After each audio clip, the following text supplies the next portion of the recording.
आदाब, नमस्कार। मैं वसीम अख्तर और आप देख रहे हैं द लीडर हिंद। यूपी की जिला बरेली में सर्दी सितम ढा रही है। सुबह के बाद रात में भी कोहरा फिजा को आगोश में समेट ले रहा है, जिससे शिद्दत की ठंड कपकपाने लगी है। पिछले 10 साल के रिकॉर्ड टूट गए हैं। इसे देखते हुए बच्चों के स्कूल 20 तक के लिए बंद कर दिए गए हैं।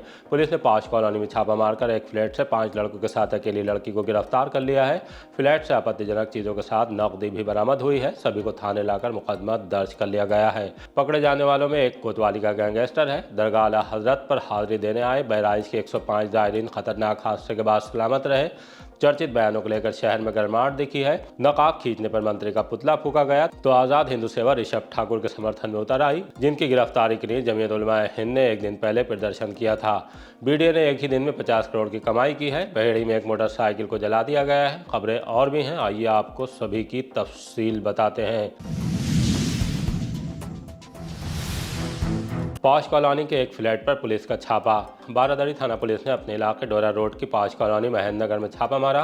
पुलिस एक फ्लैट में दाखिल हुई तो वहां एक लड़की के साथ 5 लड़के थे। बकौल पुलिस सभी आपत्तिजनक स्थिति में पाए गए। शिकायत भी यही मिली थी, किराए पर फ्लैट लेकर गलत काम किया जा रहा है। इस सूचना को संजीदगी से लेने के बाद सीओ थर्ड पंकज श्रीवास्तव ने इंस्पेक्टर बारादरी धनंजय पांडे और मिशन शक्ति की टीम को छापा मारने के लिए भेजा।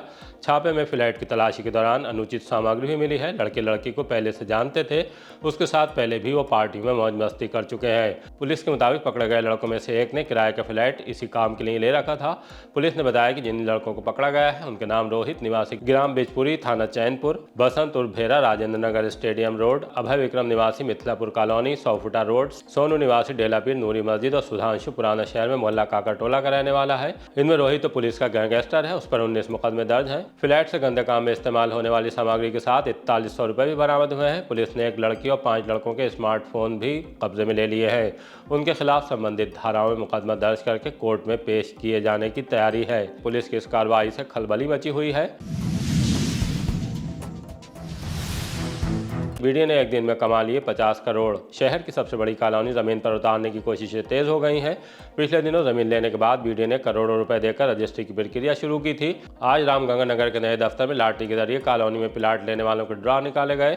98 आवासीय प्लाटों का आवंटन किया गया। ये प्लाट स्काईवे अपार्टमेंट फ्लैट्स के हैं। इससे बीडीए को एक ही दिन में 50 करोड़ की आमदनी हुई है, जो ये बताती है कि उसकी इस बड़ी टाउनशिप को लेकर लोगों के बीच क्रेज है। उसे महसूस करने के बाद ही बीडीए ने उसका प्रस्ताव तैयार किया था, जिसे दिल्ली लखनऊ बड़ा बाईपास पर 267 हेक्टेयर में विकसित किया जा रहा है। टाउनशिप में 45 से 30 मीटर चौड़ी जोनल रोड के साथ तमाम हाईटेक सुविधाएं मुहैया रहेंगी। कॉलोनी के पार्क भी देखने लायक होंगे। लॉटरी के दौरान बीडीए सचिव वंदिता श्रीवास्तव, मुख्य वित्त एवं लेखाधिकारी शिवधनी सिंह यादव, संयुक्त सचिव दीपक कुमार, विशेष कार्य अधिकारी नीलम श्रीवास्तव, अजीत कुमार और अधिशासी अभियंता एपीएन सिंह मौजूद रहे। वीसी बीडीए डॉक्टर मणिकंडन ने बताया कि नई टाउनशिप योजना का डिमांड सर्वे खुला हुआ है, जिसकी अंतिम तिथि 31/12/2025 है। आवेदन form HDFC bank executive club road से लिए जा सकते हैं। बीडीए की वेबसाइट bdinfo.org पर जाकर ऑनलाइन भी आवेदन किया जा सकता है। कोहरे की आगोश में आसमां, जमीन पर कपकपा रहे लोग। सितम ढा रही सर्दी ने पिछले 10 साल का रिकॉर्ड तोड़ दिया है। सुबह के साथ अब रात में भी आसमान ने कोहरे की चादर ओढ़ ली है। जमीन पर लोग कपकपाते दिखाई दे रहे हैं, गर्माहट के लिए अलाव तलाश रहे हैं, जिन्हें नगर निगम ने भी पूरी तरह से एक्टिव नहीं किया है। सबसे ज्यादा कोहरे वाली सुबह के बाद द लीडर हिंदी की टीम ने सर्द रात का भी जायजा लिया। चौबला के रैन बसेरे में लोग ठहरे दिखाई दिए। हमें सैटेलाइट में नगर आयुक्त रैन बसेरे का जायजा लेते मिले। सैटेलाइट रैन बसेरा भी चेक किया गया है। बाकी और भी जो रैन बसेरे हमारे साथ स्थायी रूप से और 4 अस्थायी रूप से बस अड्डे पे जो पुराना बस स्टैंड है वहाँ पे डेलापीर पे और चौपला के पास बनाए जाते हैं। सभी जगह संचालित हैं, लोग आ भी रहे हैं, जैसा कि आप यहाँ भी देख सकते हैं। कोई एग्ज़ाम भी चल रहा है तो लोग उसके भर्ती प्रक्रिया में भी आए हुए हैं। सभी को और अलाव की सुविधा सभी जगह दी जा रही है। इसके अलावा लगभग 60 पॉइंट्स पे अलाव नगर निगम में अभी वर्तमान में चल रहे हैं। ठंड को देखते हुए इसको और बढ़ाने के निर्देश दिए गए हैं और सभी जगह 1-2 दिन में जो है पानी गर्म करने के लिए गीज़र रॉड की साथ में जो है केटल की भी व्यवस्था भी कराई जा रही है। तो 1-2 दिन में वो भी सभी जगह सुनिश्चित है। बाद में हम डॉक्टर के पास भी गए, ये जानने के लिए कि सर्दी के सितम में बाशिंदों को सुरक्षित रखने के लिए क्या एहतियात बरती जानी चाहिए। डॉक्टर विकास वर्मा से गुफ्तगू की, एक बार जरूर सुनिए। डॉक्टर साहब ने बहुत काम की बातें बताई हैं। देखिए, ऐसा है कि सर्दी जो है वो कहावत है ना, वो किसी को भी नहीं छोड़ती। चाहे छोटा बच्चा हो, चाहे वृद्ध हो, चाहे महिलाएं हों किसी को नहीं छोड़ती। तो अब अगर सर्दी और सेहत की बात करें तो एक छोटे बच्चे की बात करें तो छोटे बच्चे अगर जिनके घर में हैं, जैसे नौनिहाल जो भी जस्ट पैदा हुए हैं, न्यूबॉर्न इन्फेंट्स है, न्यूबॉर्न इन्फेंट जिस घर में हो उस कमरे में लोग जो हीटर है या इस तरह की कोई चीज़ लगा के रखते हैं वो ऐसा बिल्कुल ना करें। और अगर लगाएं भी तो ऑयल वाले हीटर जो होते हैं उनको लगाएं, लेकिन थोड़ा दूर रखें। कमरा वेंटिलेटेड हो, कमरे में ज़रूर ऐसा हो कि ठंडक, अब गर्मी जो है वो इतनी ज़्यादा ना हो जाए या ऑक्सीजन डिप ना कर जाए, हम ऐसे वार्मर्स वगैरह इस्तेमाल ना करें। और बच्चों की मालिश करें, कमरा बंद करके करें, बच्चों को ठंड ना लगे, उनके हाथों पैरों में सरसों का तेल वगैरह की मालिश जरूर करें। अब बात आती है वृद्धजनों की। वृद्धजनों को भाप लेना ज़रूर चाहिए। अगर जिनको खांसी जुकाम की ज़रा भी शिकायत है, भाप लेना चाहिए। उनका ये देखना चाहिए कि उनके पैरों को सर्कुलेशन पूरा पहुंच रहा है कि नहीं। घर के बुजुर्गों के पैरों का ख्याल रखिए, क्योंकि ऐसे में हाइपोथर्मिया होने के चांस रहते हैं, उंगलियां खराब हो जाती हैं, ब्लड का सर्कुलेशन कम होने की वजह से अधिकांश बूढ़े लोग जो हैं वो ऐसी डिजीज़ में फंस जाते हैं जहाँ सर्कुलेशन ना पहुँचने के कारण कई बार उंगलियाँ काटनी भी पड़ती हैं। तो इस तरह की बीमारियों में हमें वृद्धजन ना फंसें।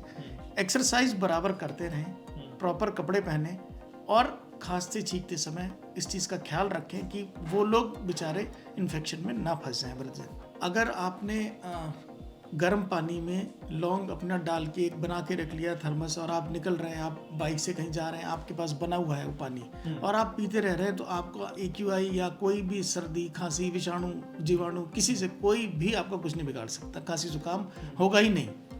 आपको बचाव रखना है, आपको मास्क लगाना है। ये टाइम ऐसा है कि जिस समय पोल्यूशन भी है, फॉग भी है और ये सब नीचे बैठा हुआ है इस समय, वो आपको दिक्कत देगा ही देगा। आप लौंग वाला पानी पीजिए, आपको अच्छा रहेगा। अच्छा, फीवर की भी देखे जा रहे हैं। चर्चित बयानों पर टकराव से दिख रही गर्माहट। जमीयत उलमाए हिंद के सदर मौलाना अरशद मदनी के मुल्क के बड़े मुद्दों पर हालिया बयानों के बाद शहर में प्रदर्शन हो रहे हैं। गौ रक्षक ऋषभ ठाकुर पर 2 दिन पहले मुकदमा दर्ज कराने की मांग को लेकर जमीयत के पदाधिकारियों ने कलेक्ट्रेट पर प्रदर्शन किया था। उसके बाद आज आज़ाद हिंदू सेवा के कार्यकर्ताओं ने राष्ट्रीय प्रमुख अमित राठौर के नेतृत्व में कलेक्ट्रेट पहुंचकर सिटी मजिस्ट्रेट को ज्ञापन दिया। बताया कि हिंदू सेना व राष्ट्रीय सेवा संघ से जुड़े गौरक्षक ऋषभ ठाकुर को लगातार जान से मारने की धमकियां दी जा रही हैं, इसलिए कि उन्होंने मौलाना मदनी के गलत बयानों का विरोध किया है। कुछ संदिग्ध लोग ऋषभ ठाकुर के घर की रेकी भी कर रहे हैं। सिटी मजिस्ट्रेट से सुरक्षा उपलब्ध कराए जाने की मांग की है। आज हम लोग जिलाधिकारी को ज्ञापन देने प्रेषित हुए हैं हम लोग, और हम लोग की मांग है, जो बरेली शहर के अंदर एक ऋषभ ठाकुर नाम का व्यक्ति है जो गौरक्षा करता है, उसके ऊपर लगातार जिहादी मानसिकता के लोग उसको जान से मारने की धमकियाँ दे रहे हैं और उसकी घर की रेकी कर रहे हैं। आज हम लोग यहाँ मांग करने आए हैं कि ऋषभ ठाकुर को कोई फर्जी मुकदमा न लिखा जाए, क्योंकि एक मौलाना है मदनी जो सबको जानते होंगे, उसका विरोध किया था ऋषभ ठाकुर ने, उसको लगातार जान से मारने की धमकी दी जा रही है। और हम लोग बरेली जिला प्रशासन से मांग करने आए हैं कि ऋषभ ठाकुर को सुरक्षा मुहैया कराई है। अगर उसके ऊपर कोई भी किसी प्रकार का फर्जी मुकदमा लिखा जाता है तो आज़ाद हिंदू सेना एवं राष्ट्रीय सेवा संघ एवं समस्त हिंदू संगठन एवं जनमानस रोड पर उतरकर उग्र आंदोलन करने को बाध्य होगा, जिसकी समस्त जिम्मेदारी शासन प्रशासन की होगी। मंत्री संजय निषाद का महिलाओं ने फूका पुतला। महिला नेत्री समयून खान की अगुवाई में महिलाओं ने कलेक्ट्रेट पर यूपी सरकार के मंत्री संजय निषाद का पुतला फूका। इस दौरान उनके खिलाफ जोरदार नारेबाजी की गई। ऐसा उनके बिहार के मुख्यमंत्री नीतीश कुमार के एक महिला का नकाब खींचने के बाद दिए गए बयान को लेकर किया गया। राष्ट्रपति को संबोधित ज्ञापन सिटी मजिस्ट्रेट को देते वक्त क्या कहा गया, आइए आपको सुनवाते हैं। बिहार में एक बुर्का प्रकरण हुआ जिसमें नीतीश कुमार जी ने एक छात्रा का बुर्का खींचा।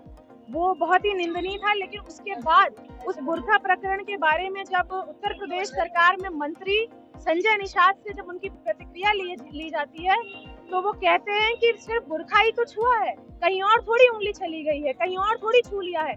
इस तरीके का घटिया मानसिकता और इस तरीके का निंदनीय बयान जो दिया है, उस बयान के विरोध में आज हम यहाँ पर धरना प्रदर्शन करने के लिए इकट्ठे हुए और हमने अपना 4 सूत्रीय ज्ञापन महामहिम राष्ट्रपति महोदय जी को संबोधित करके दे दिया है और हमने यहाँ संजय निषाद का पुतला जलाया है। हम उनको ये संदेश देना चाहते हैं कि आप जैसे घृणित मानसिकता के लोग सरकार में रहने लायक नहीं हैं। जब आप मंत्री होकर के इतनी घटिया बयानबाजी कर सकते हैं, महिलाओं की अस्मिता को तार तार कर सकते हैं, तो ऐसे प्रदेश में बहन बेटियां कैसे सुरक्षित रहेंगी। तत्काल हम उत्तर प्रदेश के मुख्यमंत्री श्री योगी आदित्यनाथ जी से मांग करते हैं कि अपनी कैबिनेट से ऐसे मंत्री को तत्काल हटाएं और उनसे सारे संवैधानिक और राजनीतिक पद ले लिए जाएं, उनको पद मुक्त किया जाए, क्योंकि ऐसा व्यक्ति, ऐसा घृणित मानसिकता के व्यक्ति पद पर रहने लायक नहीं। मिशन शक्ति ने खोई बच्ची मां को दिलाई। महिला थाने की मिशन शक्ति टीम ने 2 साल की खोई बच्ची को उसकी मां से मिलवा दिया। बच्ची दूर से ही मां को देखकर दौड़ती हुई उनसे लिपट गई। ये बच्ची गुजरे दिन बस में छूट गई थी, तब मां मिशन शक्ति की टीम से टकराई। वो रो रही थी। कारण पूछने पर उन्होंने पूरी बात बताई। इन महिला को महिला थाने लाकर नवाबगंज बात की गई। वहां से जानकारी मिली कि एक बच्ची मिली थी जिसे चाइल्ड लाइन को दे दिया गया है। टीम महिला को लेकर CWC न्यायालय पहुंची। इस तरह 2 साल की वृंदा मां की गोद में आ गई। फिनिक्स मॉल के शोरूम में लाखों की चोरी। लखनऊ के फिनिक्स मॉल में चोरी का एक सनसनीखेज मामला बरेली पहुंचा है। इसलिए कि रेंजर शोरूम में चोरी का आरोपी स्टोर मैनेजर इज्जत नगर थाने की रामेश्वर कॉलोनी का रहने वाला है। उस पर आरोप है कि उसने 5,80,000 की चोरी की है। जब मामला पकड़ में आया तो मैनेजर ने रकम जमा कर देने का भरोसा दिलाया, लेकिन बाद में वो लखनऊ में सुशांत गोल्ड सिटी के रहने वाले कारोबारी उज्जवल मेहरोत्रा को धमकाने लगा। कहने लगा कि पैसा बरेली लेने आया तो तुझे गायब करा दूंगा। पुलिस ने तहरीर मिलने के बाद नरेंद्र कुमार के खिलाफ कार्रवाई शुरू कर दी है। संत के युवक से परेशान पॉश कॉलोनी का परिवार। प्रेमनगर इलाके की एक पॉश कॉलोनी से बेहद गंभीर मामला थाने पहुंचा है। महिला का कहना है कि उनके मोबाइल पर एक शख्स कॉल करके लगातार परेशान कर रहा है, आपत्तिजनक फोटो भेज रहा है। मोबाइल नंबर बदला तो बेटी, ननद और उनकी बेटी के मोबाइल नंबर पर भी कॉल कर रहा है।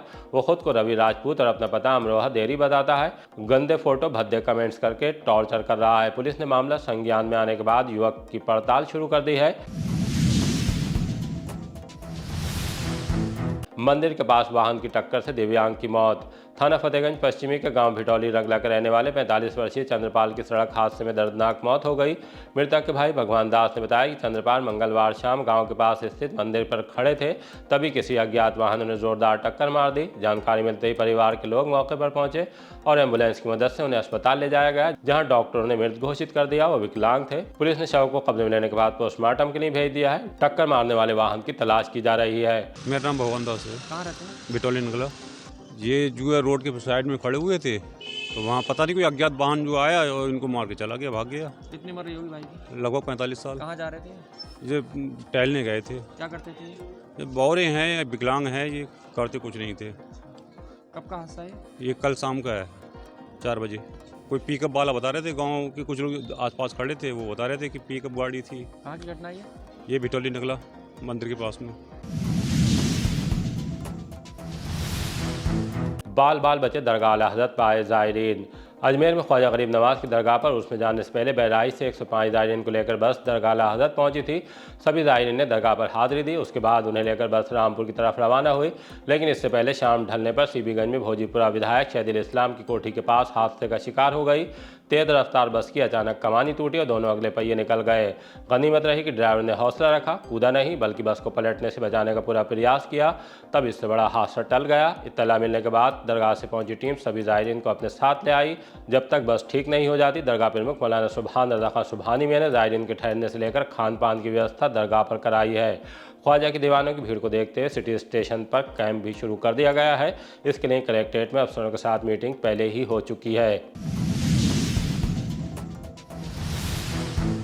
बहेड़ी में शराबियों में झड़प, बाइक में लगाई आग। थाना बहेड़ी के इलाके लोधीपुर चौराहा के पास मोटरसाइकिल में आग लगा दी गई, जिससे खलबली मच गई। सूचना मिलने के बाद पुलिस भी पहुंच गई। जानकारी मिली है कि शराब पीने के बाद शराबी आपस में भिड़ गए थे। उन्हीं में से किसी ने मोटरसाइकिल में आग लगा दी है। पुलिस अब ये हरकत अंजाम देने वालों को तलाश कर रही है। बहेड़ी देवरनिया के बीच बंद रहेगा क्रॉसिंग। इज्जतनगर मंडल के देवरनिया बहेड़ी रेलवे स्टेशनों के बीच अकबराबाद मुड़िया अड्डा पर स्थित रेलवे फाटक संख्या 27A को BCM मशीन से ओवरहॉलिंग और ट्रैक की मरम्मत के लिए 18 दिसंबर 2025 को सुबह 8 बजे से उसी दिन शाम 6 बजे तक बंद रखा जाएगा। इस दौरान ट्रैफिक को वैकल्पिक मार्ग क्रॉसिंग संख्या 28 स्पेशल फैक्ट्री बहेड़ी एवं रेलवे फाटक संख्या 29C केशवपुरम से निकाला जाएगा। ये जानकारी इज्जतनगर के वरिष्ठ मंडल वाणिज्य प्रबंधक संजीव शर्मा ने दी है। इसी तरह के ताज़ा अपडेट जानने के लिए देखते रहिए द लीडर हिंदी। विदा लेने से पहले हमारी आपसे गुजारिश है कि हमारी रिपोर्टिंग पसंद आ रही है तो खबरों को शेयर कीजिए और हमारे चैनल को सब्सक्राइब करके हमारा हौसला ज़रूर बढ़ाइए।